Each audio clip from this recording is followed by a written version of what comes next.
puissant, Dieu ton Père, Dieu ton Père, t'a élevé, voilà l'agneau immolé. Oui, mon Dieu, reçois l'honneur et la louange, la grandeur et la puissance. Dieu ton Père,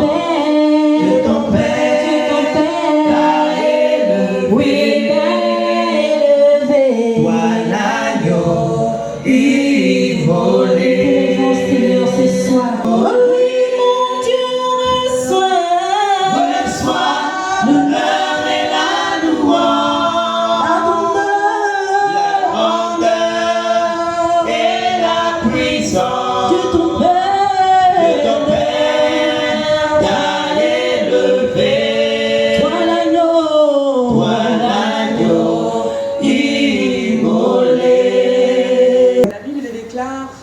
Dans le livre de Matthieu 9, 36, que Jésus regardait à la foule et il fut ému de compassion parce que cette foule-là ressemblait à un troupeau de brebis sans berger.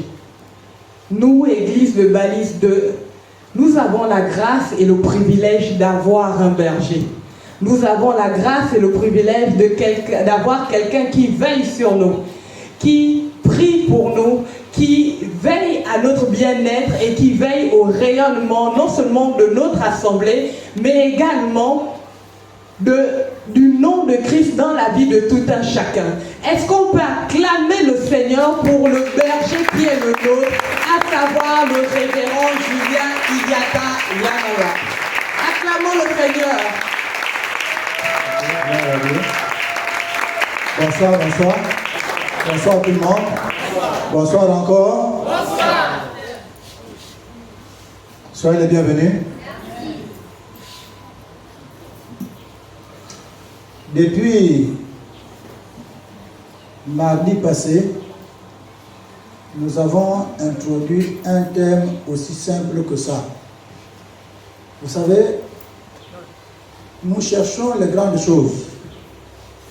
Plusieurs d'entre nous cherchent l'onction, ils cherchent la manifestation de l'extraordinaire, que ce soit dans leur vie, que ce soit dans leur ministère.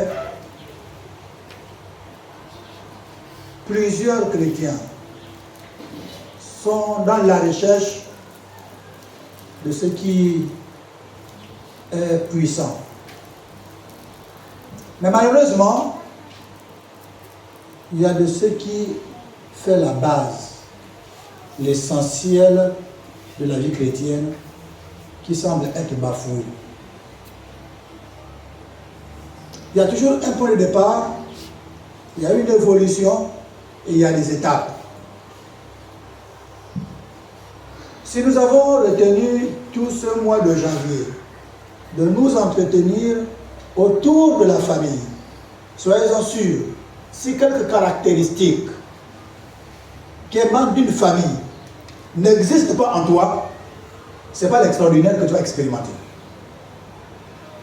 Ce n'est pas possible. Nous sautons les choses élémentaires pour chercher à avoir les plus forts. Mais n'oublions pas que Balise a été toujours considérée, on y est toujours considéré comme l'église mère. Mais qui dit mère, dit s'il vous plaît, les caractéristiques d'une mère. Et nous sommes là un peu plus en adulte. Même si vous ne voyez pas la personne et qu'on dit que telle est ma mère, tu sais déjà ce que cette personne-là non seulement représente pour celui qui est en train de présenter, mais aussi ce qu'elle est capable de faire dans la vie de la personne. En toute honnêteté, ce n'est pas n'importe qui on dit peut dire que c'est ma mère. Mais quand nous parlons de l'église mère, généralement, on se base sur notre durée d'existence. Parce que c'est la toute première église. 2, c'est tellement à cause du nombre de personnes. Mais s'il vous plaît, n'oubliez pas que la Bible déclare que les premiers seront les derniers.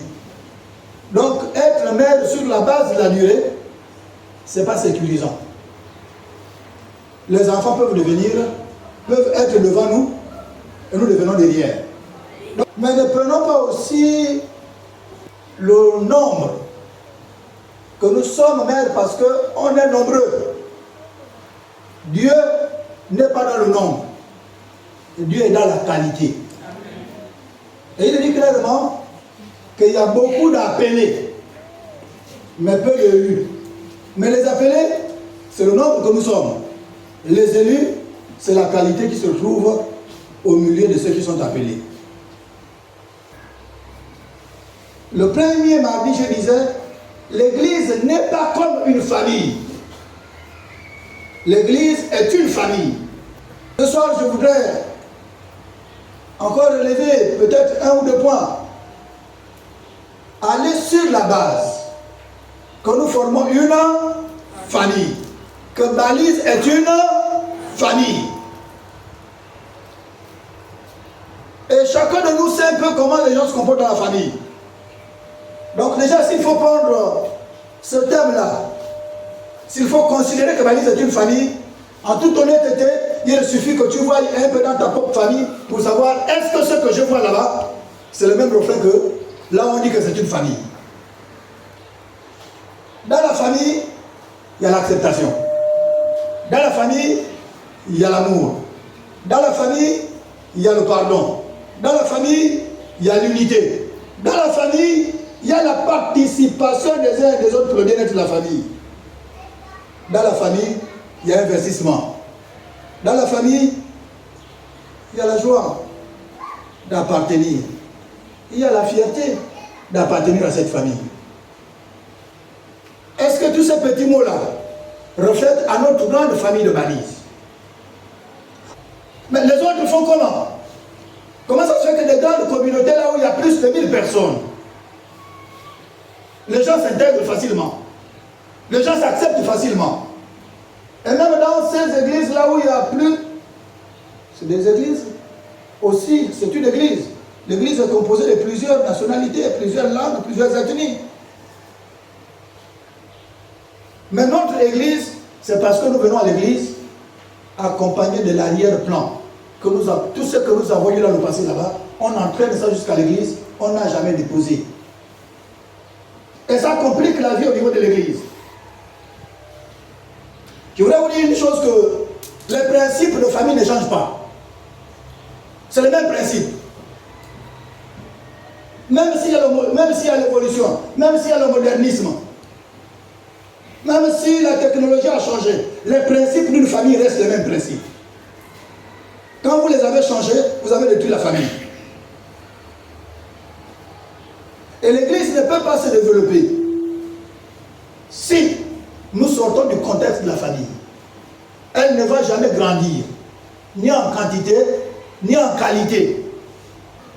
Je voudrais parler de la famille. Cette grande famille est composée de plusieurs personnes. Elle est composée de plusieurs nationalités, elle est composée de plusieurs langues, elle est composée de plusieurs ethnies, elle est composée de femmes, des hommes et des enfants. Et dans la famille, chacun a sa place. La Bible parle des images, pas des images, parle clairement de la nouvelle naissance. Pour que nous prenions conscience que si on parle de nouvelle naissance, que chacun voie depuis le début, quand on est né, ça se passe comment? Au niveau de l'église, on ne s'introduit pas, c'est une nouvelle naissance. La personne est née de nouveau. Ça veut dire quoi? C'est ce que Nicodème avait demandé. Est-ce que je dois encore rentrer dans le ventre de ma mère et ressortir? Non. Il parlait de nouvelle naissance parce que dès que tu intègres, c'est un nouveau monde. Tu as besoin d'être entretenu. Tu as besoin d'être encadré. Tu as besoin d'avoir un parent. Tu as besoin d'une mère. Tu as besoin d'un père pour t'encadrer jusqu'à ce que tu deviennes adulte. Mais généralement dans nos églises, je crois aborder ça la semaine passée, nous avons plus dans l'église les enfants de la rue. Ils sont nés de nouveau, ils ont intégré l'église, mais malheureusement, ils ne sont pas dans une famille. Et ils grandissent librement comme ça, sans une influence, sans une éducation. Ils ne profitent que de quelques enseignements et puis de quelques prédications. Ça n'aidera jamais la personne. Nouvelle naissance veut dire il y a une personne qui te conduit, qui t'aide dans ta croissance spirituelle. Et c'est là où l'église a échoué. Et les mêmes personnes qui grandissent comme ça librement à l'église sans une influence d'une autre personne qu'on appelle les pères et les mères spirituelles, c'est les mêmes personnes là qui n'ont rien en tête que vous allez être responsable demain. Je ne sais pas si vous comprenez. Mais quand il est responsable avec quoi? Avec l'arrière-plan qu'il a amené là-bas. Parce que ça n'a jamais été formaté. Il a ramassé les choses comme un enfant de la rue. L'éducation chrétienne là, il était dans la rue et puis ce qu'il a pu ramasser, il a ramassé. Mais être responsable, on doit que quand même tu as une vie équilibrée. Vous allez avec moi? Et plusieurs ont grandi comme ça. Et la croissance est difficile, elle est lente. Et ça le temps de l'église. Et dès que vous avez mis des responsables de ce genre, s'il vous plaît, vous n'êtes pas appelés à progresser. Parce que quand il s'agit de décisions spirituelles, cette personne-là n'est jamais spirituelle. Il ne comprendra jamais la chose de la même manière que Dieu. Et tous les problèmes que nous avons aujourd'hui, si vous suivez bien, ça émane plus les enfants qui sont dans la rue. Les braquages,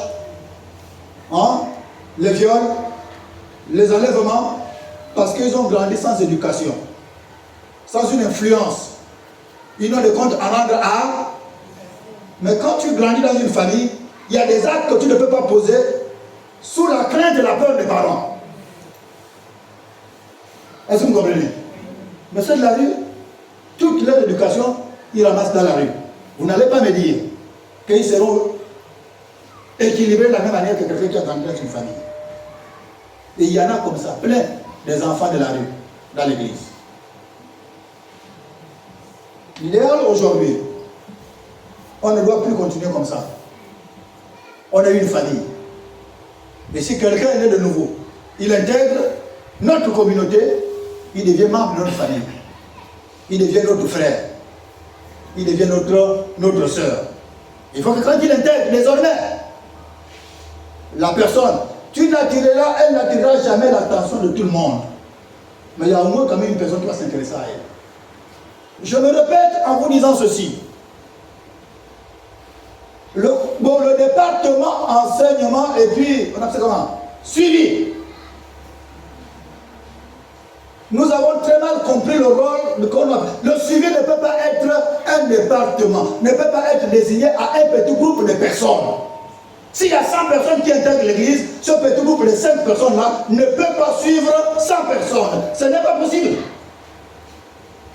Le suivi, c'est pour les pères et les mères. Tous ceux qui sont matures, tous ceux qui ont une responsabilité à l'église. Tu es femme, responsable au niveau des femmes, responsable au niveau d'un comité, d'un département. De facto, tu deviens père, mère, capable d'influencer, de tenir une âme depuis son arrivée pour l'accorder, l'accompagner dans sa croissance. Donc ce n'est pas un problème de département, c'est un problème de tous ceux qui sont responsables. Je disais à membre du conseil, si on forme une famille, mais qui sont les responsables de cette famille? C'est bien les membres du conseil? Vrai ou faux? Mais non, dans les membres du conseil, là, dans vos familles, il n'y a pas les enfants qui sont un peu plus élevés à niveau intellectuel pour prendre soin des plus petits? Répondez? C'est encore le père et la mère qui font ça. Donc vous comprenez que chaque membre est utile pour la croissance et le développement de la famille. La dernière fois, nous avons parlé de l'acceptation.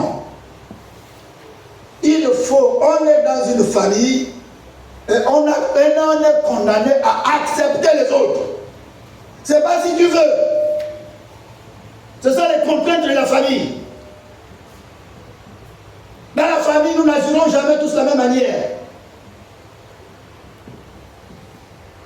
Dans la famille, on apprend à accepter les autres. On apprend à s'accepter dans la famille. Les divisions, les moqueries, les railleries dans la famille, ça n'existe plus. Dans la famille, on s'accepte. Balise est une famille. Ton frère, tu es obligé de l'accepter. Ta soeur, tu es obligé de l'accepter. Ou tu es membre de cette famille, ou tu ne l'es pas. Pour s'accepter, il faut aussi aimer sa famille. Je suis fier d'être à Balise. Amen. Et je suis fier de Balise. Amen. C'est ma famille. Pour le moment, je suis là. Et je dois aimer ma communauté. Je ne peux pas aimer la communauté sans aimer ceux qui sont dans la communauté. Nous sommes là pour la même cause. On forme une famille. Et tu ne vas pas dire que tu aimes sans que tu acceptes les autres. Et le ministère de Jésus, tout son ministère, c'était un ministère d'acceptation. Il n'avait pas un choix. Mes frères et sœurs, nous avons un objectif, c'est d'aller au ciel. Et pour aller au ciel, si l'autre a quelque chose qui ne va pas, ça ne va pas changer avec la critique. Ça se change dans la prière et aider la personne à s'améliorer. C'est ça les caractéristiques d'une bonne famille. Mais une famille qui se critique ne va jamais prospérer. Vous serez jaloux les uns les autres. Mes frères et sœurs, pourquoi au niveau de l'église, on devient aussi, s'il faut dire, criminel? On a du mal à s'accepter. On a du mal à accepter le ministère des autres. J'ai compris ça. Et toutes les fois que je suis passé à un endroit, j'ai toujours cherché à savoir, dans les moindres détails, surtout ce dernier temps, ces 15 dernières années-là, avec les responsabilités de la surintendance, quand je rentre dans une surintendance, je suis obligé d'étudier pour découvrir les ministères des uns et des autres. Donc si tout de suite là quelqu'un me dit, est-ce que tu peux m'aider là, j'ai besoin d'un évangéliste au niveau de chez toi, je sais qui proposer. Je ne propose plus par parenté, je ne propose plus par dedans, je propose parce que je sais que dans tel domaine, il peut être rentable. Ça ne veut pas dire que les autres ne sont pas rentables, mais dans ce domaine-là, il est un peu plus rentable que les autres, selon moi. Je vous ai pris un cas, on m'amène par titre honorifique que je vais aller prêcher à une campagne d'évangélisation à Hongrie. Ok? Bon, ils n'ont pas dit campagne d'évangélisation, c'est moi-même qui ai découvert que la manière que la chose va se passer, c'est une campagne d'évangélisation. Ils m'ont dit une retraite. Et puis le matin, on a des enseignements, l'après-midi, on a les plénières. Ok? Mais quand j'ai bavardé dans les moindres détails, parce que quand vous m'invitez, je me rassure exactement ce que vous attendez de moi. Il y a une église sœur, la semaine passée, qui voulait que j'aille enseigner ses responsables sur le leadership de petits groupes. On a parlé au téléphone, j'ai dit, maman, viens d'abord. Elle est venue, on s'est assis. Les petits groupes là, c'est quoi? Tu veux quoi que je dise sur les petits groupes? Quel est le problème de faire responsable avec les petits groupes? Je ne veux pas être ridicule. Je vais aller prêcher alors qu'honnêtement, ce n'est pas ce qu'elle attendait. Est-ce que vous comprenez? Parce que quand tu es parti laisser les plumes, et c'est de ta renommée, c'est de ta dignité. Tu es parti, quand on t'appelle prêcher, où ça passe, où ça se casse. Et c'est une église sœur. Je ne veux pas être ridicule. À faire même juger toute l'alliance chrétienne. Est-ce que vous comprenez? Elle m'a donné les moindres détails. Elle a répondu à toutes mes préoccupations. Je lui ai dit, je viendrai. Parce que j'ai jugé que le sujet mais abordable. Je ne réponds pas le sujet pour le plaisir de répondre. Je refuse d'être ridicule. Si je ne comprends pas le sujet, je te dirai, je ne viens pas. Vaut mieux ne pas partir que d'aller laisser le plume. Quand j'ai compris les explications de ceux qui organisaient la retraite, c'était que le matin, ils ont des enseignements et l'après-midi, ils devaient être à la tribune pour évangéliser, pour une campagne d'évangélisation. Donc, il y avait campagne en dessous de retraite. J'ai réfléchi, j'ai dit, vous me donnez ça parce que je suis surintendant. Mais là, en ce moment, on ne blague plus, c'est les choses de Dieu. On ne fait plus ça par les titres. Si c'est pour une campagne d'évangélisation, je ne serai pas plus rentable que quelqu'un d'autre qui est plus ou moins appelé à ça. L'un des points, certainement que nous allons en parler ce soir rapidement. Dans l'acceptation, il y a un grand mot. C'est l'amour. Une famille qui ne s'aime plus n'est plus une famille. Et le diable sait que pour bien régner, il faut diviser. Et de l'autre côté, la Bible déclare que si l'un d'entre vous s'accorde, s'il vous plaît, il faut bien comprendre les termes. On ne peut pas, Dieu ne peut pas se déployer, Dieu ne peut pas être présent. Même si on se réunit en son nom et qu'on ne s'aime pas, Dieu ne sera jamais là. La condition de Dieu ici, ce n'est pas la retrouvaille. C'est la retrouvaille de ses enfants. Il a donné les précisions. Si deux d'entre vous s'accordent, et l'autre côté dit, si vous vous réunissez, si vous vous accordez, à mon nom, le principe, c'est un principe d'amour. De la même manière que lui nous a aimés. Si nous on s'aime et qu'on se réunit là en son nom, il est dans l'obligation d'être au milieu de nous. Mais il ne peut pas être au milieu d'une famille là où les gens sont divisés. Là où il n'y a pas d'amour. C'est le diable. 1 Jean. Vous avez la Bible? Nous parlons que l'une des lois de la famille, c'est aimer. Et de l'extérieur, à tort ou à raison, on sait que la famille la s'aime. Peuple de balise, comprenez que nous sommes une famille. Et la loi de la famille, c'est la loi d'aimer les autres. C'est pas si tu veux. C'est une obligation. C'est pas facultatif. Je suis obligé d'aimer. C'est Dieu qui nous a mis là. Même si nous avons choisi d'être là, s'il vous plaît, c'est tellement c'est Dieu qui a voulu. Et s'il nous a mis là, c'est pour qu'on s'aime. De la même manière qu'il nous a aimés, nous devons aussi nous aimer. 1 Jean 4, verset 7. Tu peux lire. Bien-aimés, aimons-nous les uns les autres, car l'amour est de Dieu. Et quiconque aime est né de Dieu et connaît Dieu. Vous comprenez ça? Quiconque aime est né de Dieu. Ok?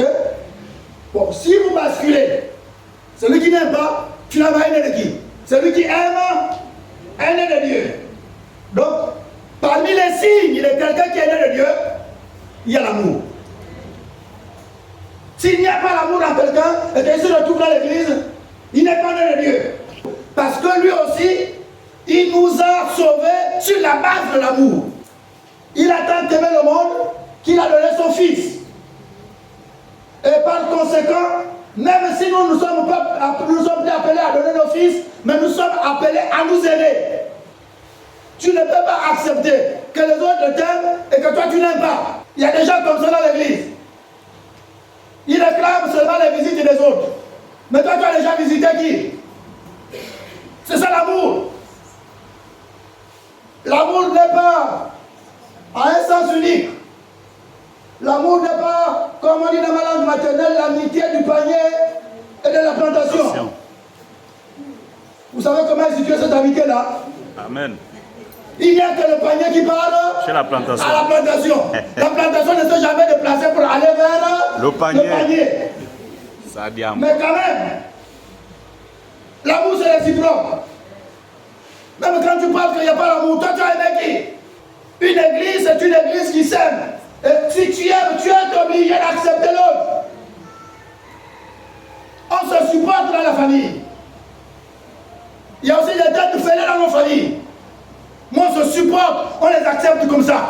C'est ça l'église. Celui qui aime est né de Dieu. Donc ce soir, il faut que tu commences déjà à examiner ta manière d'aimer. Si tu n'aimes pas, il y a un problème. La manifestation de Dieu dans une vie, c'est aimer. Quand nous parlerons de notre aspect d'aimer, il y a pardonner. Tu ne peux pas aimer sans pardonner. Et le pardon est la base, s'il vous plaît, de notre réconciliation avec Dieu. Il nous a pardonné. Et on se retrouve là à l'église, les pardonnés de Dieu. Mais les pardonnés de Dieu ne se les pardonnent plus entre eux. C'est qu'il y a un problème. Je ne sais pas si vous comprenez. On est là soi-disant parce que Dieu nous a. Mais si Dieu, je suis là parce qu'il m'a pardonné. Donc je suis condamné à pardonner. Parce que c'est le pardon qui m'amène là. Combien je le mets en cause, le grand pardon de Dieu. Vous ne vous rappelez pas de l'histoire dans la Bible, quelqu'un qui devait, ok? L'autre est parti, il dit non, mais paye ma dette, ça fait longtemps. Il s'est excusé pour dire, ah pardon, accorde-moi encore un peu de temps, je vais aller m'efforcer, hein, et puis je reviendrai. Il a accepté. Mais dès que lui sort là, il croise aussi quelqu'un d'autre. Il dit qu'il me paye aujourd'hui, coûte que. Vous voyez bien les gratitudes. Là-bas, on l'a pardonné. Et ici, il faut qu'on lui paye. Et Dieu va aller plus loin. En enseignant à son peuple comment prier, il dira il faut toujours demander pardon de vos péchés. Mais s'il vous plaît, quand vous demandez pardon de vos péchés, pardonnez d'abord. Avant que moi je ne vous pardonne encore. Parce qu'il nous a pardonné pour la réconciliation avec lui. Mais ce que nous faisons maintenant jour après jour, toiser, murmurer, critiquer, nécessite une demande de pardon. Mais il a dit que ces péchés-là, pour que je te pardonne d'abord, il faut que tu pardonnes les autres. Et il disait, pardonne-moi mes offenses, ok? Comme j'ai pardonné à ceux qui m'ont... Comme. C'est un adjectif de comparaison. Donc, si tu n'as pas pardonné, il va te pardonner comme toi. Ce n'est pas possible qu'il te pardonne. Mais tu vas sur une base. J'ai pardonné l'autre. Donc, de la même manière que mon cœur est clair, j'ai pardonné ce qu'il m'a fait. S'il vous plaît, pardonner ici, c'est ce que l'autre t'a d'abord fait. C'est ça le pardon. Donc, même avant que maman Gabi ne vienne, elle m'a insulté. J'ai dit pardonne-moi, comme moi j'ai pardonné à maman Gabi. Qu'elle me demande pardon ou pas, mais moi devant Dieu, j'ai déjà accepté son pardon. Je l'ai déjà pardonné. Mais s'il vous plaît, ne confondez pas pardon et demander pardon. C'est deux choses. L'exemple que je prends, c'est si elle m'a offensé. Elle m'a fait du mal. J'ai souffert dans mon cœur. Ok? Mais je me rappelle que moi j'ai fait souffrir le cœur de Dieu de la même manière. Par mes abominations. Par mon comportement et mon langage. Dieu s'était attristé. Il a eu mal, comme je suis en train d'avoir de mal, du fait que l'autre m'a fait mal. Mais Seigneur, je pardonne.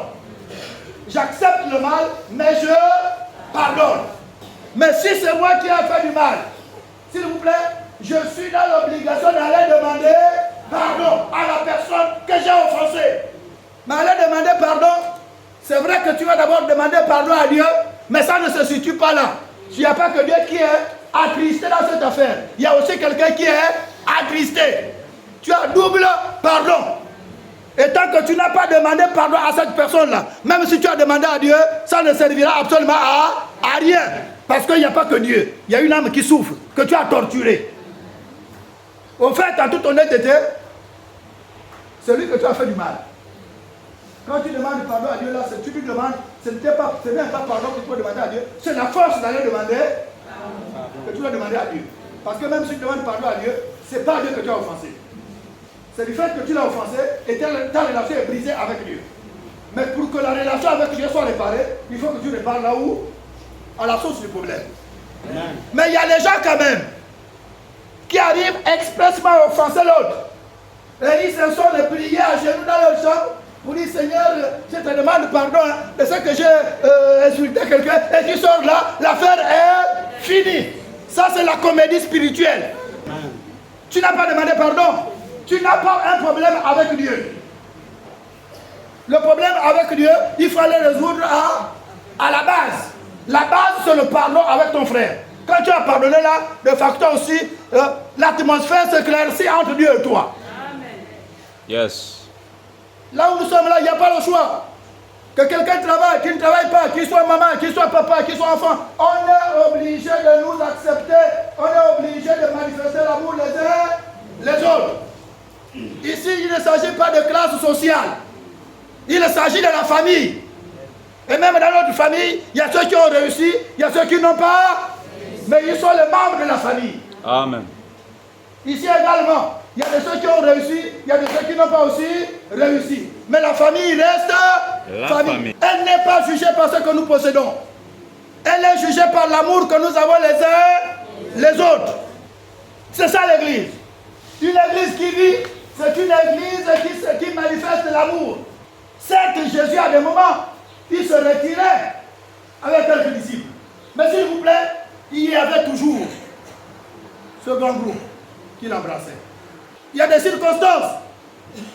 Je sais que j'ai des relations très intimes avec Esaïe. Mais quand nous sommes là, la priorité doit plus être Esaïe parce que je sais où retrouver Esaïe, même si on sort de là.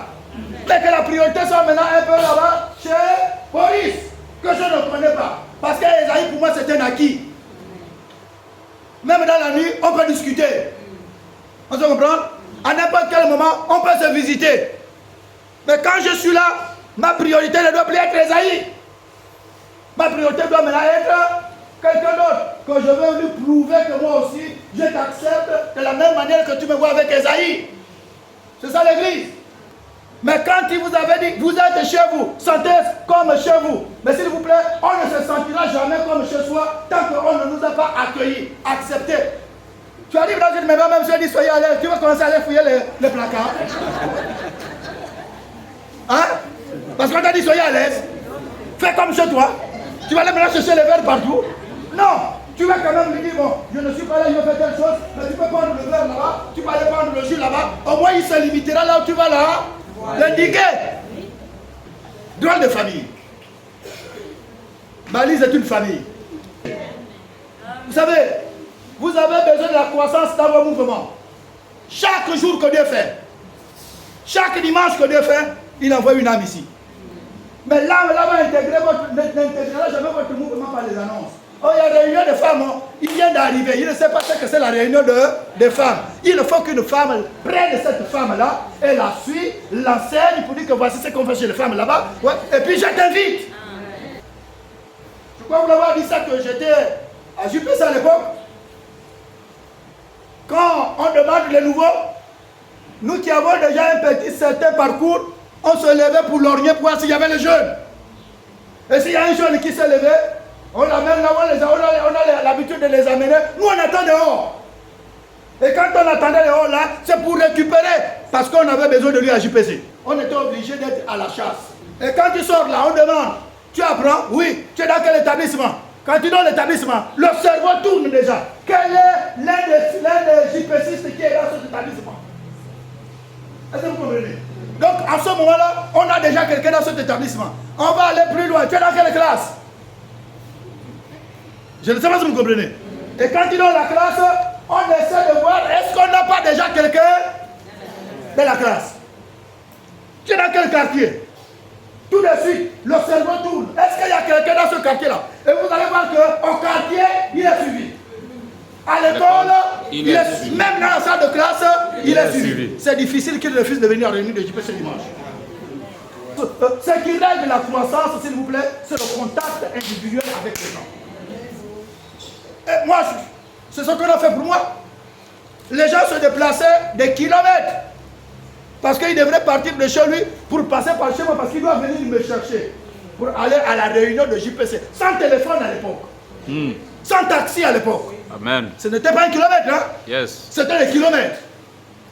Il va chez lui vers les 15h parce qu'il sait que le réunion c'est à 15h. Le temps de venir chez moi parce que certainement je ne serai pas prêt. Le temps de me laver. Donc il calcule tout ce temps-là pour qu'à 15h on soit à la réunion. À un moment même si tu veux jongler, c'était difficile. Mais j'ai dit, si vous ne pouvez plus compter sur ceux qui sont là, mais prenons les nouveaux là, avant qu'ils ne se mélangent avec saisissez depuis le premier jour. Et si vous l'avez saisi le premier jour, le moment qu'il va ouvrir les yeux avant de pour voir que les autres ont déjà vu là, c'est trop tard. Je l'assure que si on fait ça, balise, les cultes vont doubler. Nous sommes sollicités. Les gens nous aiment, même si nous-mêmes, nous ne nous aimons pas. Mais les gens aiment balise. Malgré son décor, les gens aiment balise. Mais il faut que nous qui sommes là déjà, les parents, s'il vous plaît, soyons un peu plus humbles pour accueillir les autres. Je crois vous avoir dit ça, que mon carnet d'adresse s'élargit, pas parce que les gens viennent vers moi. Frères et sœurs, ce soir, comprenez que nous sommes une famille. Et en tant que famille, on doit s'aimer. Et dans aimer, il y a acceptation. Doit aimer, dans aimer, il y a le pardon. Nous devrons nous pardonner. Nous sommes obligés de nous pardonner. Enlevons tout ce qu'on a là, les malentendus. Enlevons, frères et sœurs, les temps sont mauvais. Il n'y a pas que le retour de Christ peut-être qu'on peut retarder. Mais il y a aussi la mort. N'économisez pas de situation. Nous sommes là pour le ciel. On ne peut pas prétendre aller vivre au ciel en harmonie, alors qu'ici, ici sur terre, on ne s'attend pas. Nous serons comment au ciel? On va se regarder comment? On va cohabiter comment? Si on ne s'attend pas, ici sur terre, s'il te plaît, ce n'est pas au ciel qu'on va s'attendre. Et le ciel est fermé pour nous. Il n'y a pas les gens qui ne s'attendent pas qui vont rentrer au ciel. Ça se règle ici sur terre. Jean 15, le verset 12. Il dit quoi? C'est ici mon commandement. Aimez-vous les uns les autres comme je vous ai aimé. Je vous ai donné un exemple. Suivez mon exemple. Dieu a déjà tracé le chemin. Mettons-nous en route. Poursuivons. Et puis il pourrait dire, débarrassez-vous de tout ce qui peut empêcher votre entrée au ciel. S'il vous plaît, péché égal, ça a les mêmes conséquences. C'est la fermeture du ciel. Nous avons besoin non seulement de voir Dieu agir de manière extraordinaire, mais Dieu n'agit que là où se trouvent ses enfants. Ici, ce n'est pas ce que tu veux, mais c'est ce que Dieu veut. Apprenons à nous aimer, apprenons à nous pardonner. C'est ça les éléments de base des membres d'une famille. Ça fait partie des éléments de base. L'amour dans la famille. Ça doit se voir, ça doit se refléter. Et nous verrons certainement plus tard. Nous ne parlerons pas des responsabilités des uns et des autres dans la famille s'il n'y a pas l'amour. Même si tu es appelé à aider dans la famille, tant que il n'y a pas l'amour, tu ne vas plus aider. Est-ce qu'il n'y a pas les gens qui faisaient du bien dans les familles, mais vu les divisions qui se sont installées là, ils se sont retirés? Pourquoi? Parce que l'amour n'existe pas. Et quand ça n'existe pas, il y a la division, que vous ne le vouliez pas, il y a les conséquences. Parce que ce que tu devrais faire, tu ne le feras plus. Et ceux qui devraient bénéficier ne bénéficient plus. La conséquence, le diable prend la place. Frères et sœurs, ici, il s'agit de l'œuvre de Dieu. Il ne s'agit pas de mon œuvre. Il ne s'agit pas de ma maison. Il s'agit de Dieu. Et c'est Dieu qui nous réunit en cet endroit. Et Dieu qui nous réunit en cet endroit, il dit pour que vous restez dans cet endroit-là, voici le carnaval. Voici le chemin. Et nous qui sommes là, si vraiment on est venu pour lui, on est condamné à suivre. pour dire que la grande église se manifeste par l'amour. La grande église se manifeste par le pardon. La grande église se manifeste par l'acceptation. Et les prochaines fois, si le temps nous le permet, nous allons aussi voir certaines valeurs, comme le respect des membres de famille, la tolérance dans la famille et les responsabilités des uns et des autres dans la famille. Merci pour ce soir. Que Dieu vous bénisse. Amen.